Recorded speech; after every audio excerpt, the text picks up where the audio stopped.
this very brief moment just to share a few thoughts.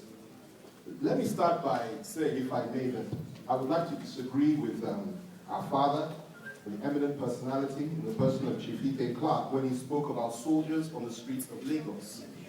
There is a distinction between putting soldiers on the streets of the Niger Delta cities that are burning and are being bombed, and places in the north that Boko Haram are striking and killing our people, left, right, and center, and putting soldiers on the streets in Lagos, where people are exercising their democratic right or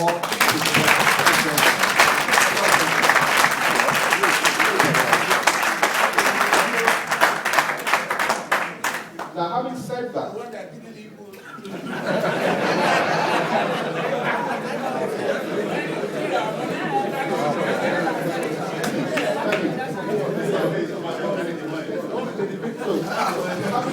having said that, let's get to the point, because there are a number of issues that we really do have to tackle. I'm not living in the past. I'm a student of history, but I prefer to live in the present, and I prefer to consider the future. And I'm very, very worried for the future of this country. Let those that believe we don't have a problem recognize one fact.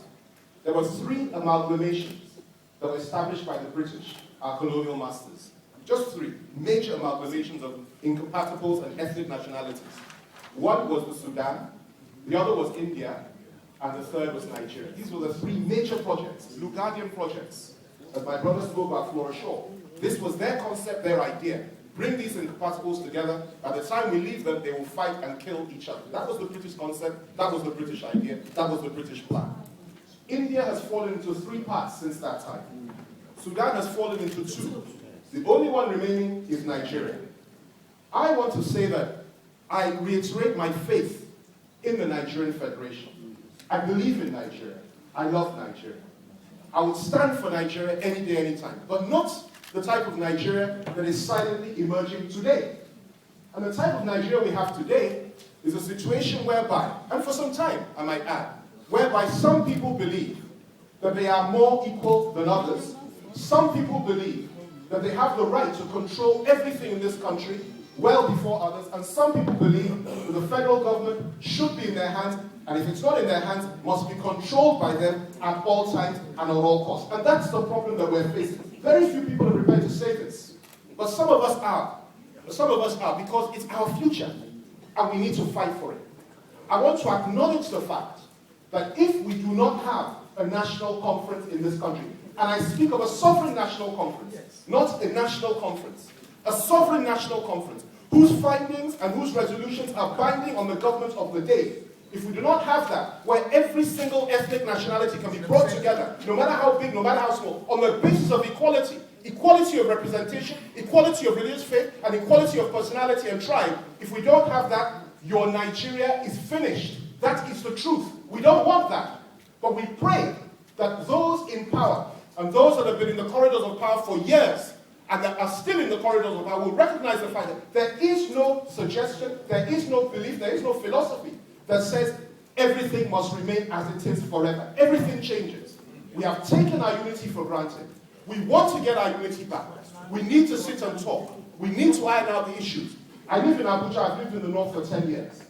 Yesterday I went to church. People were being searched as they entered churches. Cars were being searched. I mean, it's unbelievable. In Nigeria in 2012, this is something that cannot go on. On a final word, because I'm sure the 3 minutes is up. Just very quick one, please. Let me just say this. The threat of Boko Haram, it's not an academic issue anymore. It's not something we should just be discussing at conferences anymore. People are being killed night and day. And I am using this forum to call upon this government to show strength when it comes to the issue of Boko Haram. No dialogue, no discussion, no let's sit down and talk. Enough is enough. It is time that the full force of the federal government of Nigeria not just comes against Boko Haram, but those that are behind them. We have some, and I have to say this, within this government, high places in this government, that have got up and said that there is a link between the issue of Boko Haram and their killing people and the issue of revenue allocation and the principle of derivation. This is unacceptable. How can you suggest that there's a link between the two? We will not accept it, we will not bow to it, we will not tolerate it, and I stand with those that say we need to have a sovereign national conference, and I call on every Nigerian to stand up and say enough is enough, let there be change. Thank you very much for this very brief moment, just to share a few thoughts. Let me start by saying, if I may, that I would like to disagree with our father, an eminent personality in the person of Chief Ike Clark, when he spoke about soldiers on the streets of Lagos. There is a distinction between putting soldiers on the streets of the Niger Delta cities that are burning and are being bombed, and places in the north that Boko Haram are striking and killing our people, left, right, and center, and putting soldiers on the streets in Lagos, where people are exercising their democratic right or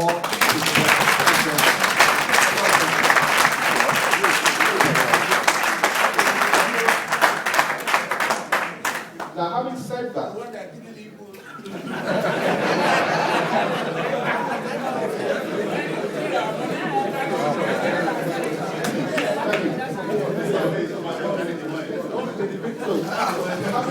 having said that, let's get to the point, because there are a number of issues that we really do have to tackle. I'm not living in the past. I'm a student of history, but I prefer to live in the present, and I prefer to consider the future. And I'm very, very worried for the future of this country. Let those that believe we don't have a problem recognize one fact. There were 3 amalgamations that were established by the British, our colonial masters. Just 3 major amalgamations of incompatibles and ethnic nationalities. One was the Sudan, the other was India, and the third was Nigeria. These were the 3 major projects, Lugadian projects, as my brother spoke about Flora Shaw. This was their concept, their idea. Bring these incompatibles together. By the time we leave them, they will fight and kill each other. That was the British concept, that was the British idea, that was the British plan. India has fallen into 3 parts since that time. Sudan has fallen into 2. The only one remaining is Nigeria. I want to say that I reiterate my faith in the Nigerian Federation. I believe in Nigeria. I love Nigeria. I would stand for Nigeria any day, any time, but not the type of Nigeria that is silently emerging today. And the type of Nigeria we have today is a situation whereby, and for some time, I might add, whereby some people believe that they are more equal than others. Some people believe that they have the right to control everything in this country well before others, and some people believe that the federal government should be in their hands, and if it's not in their hands, must be controlled by them at all times and at all costs. And that's the problem that we're facing. Very few people are prepared to say this, but some of us are. Some of us are, because it's our future, and we need to fight for it. I want to acknowledge the fact that if we do not have a national conference in this country, and I speak of a sovereign national conference, not a national conference, a sovereign national conference, whose findings and whose resolutions are binding on the government of the day.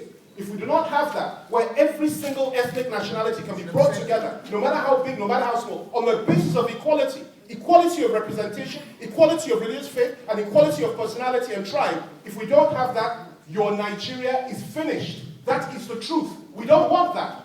But we pray that those in power, and those that have been in the corridors of power for years, and that are still in the corridors of power, will recognize the fact that there is no suggestion, there is no belief, there is no philosophy that says everything must remain as it is forever. Everything changes. We have taken our unity for granted. We want to get our unity back. We need to sit and talk. We need to iron out the issues. I live in Abuja. I've lived in the north for 10 years. Yesterday I went to church. People were being searched as they entered churches. Cars were being searched. I mean, it's unbelievable. In Nigeria in 2012, this is something that cannot go on. On a final word, because I'm sure 3 minutes is up. Just very quick one, please. Let me just say this. The threat of Boko Haram, it's not an academic issue anymore. It's not something we should just be discussing at conferences anymore. People are being killed night and day. And I am using this forum to call upon this government to show strength when it comes to the issue of Boko Haram. No dialogue, no discussion, no let's sit down and talk. Enough is enough. It is time that the full force of the federal government of Nigeria not just comes against Boko Haram, but those that are behind them. We have some, and I have to say this, within this government, high places in this government, that have got up and said that there is a link between the issue of Boko Haram and their killing people and the issue of revenue allocation and the principle of derivation. This is unacceptable. How can you suggest that there's a link between the two? We will not accept it, we will not bow to it, we will not tolerate it, and I stand with those that say we need to have a sovereign national conference, and I call on every Nigerian to stand up and say enough is enough, let there be change.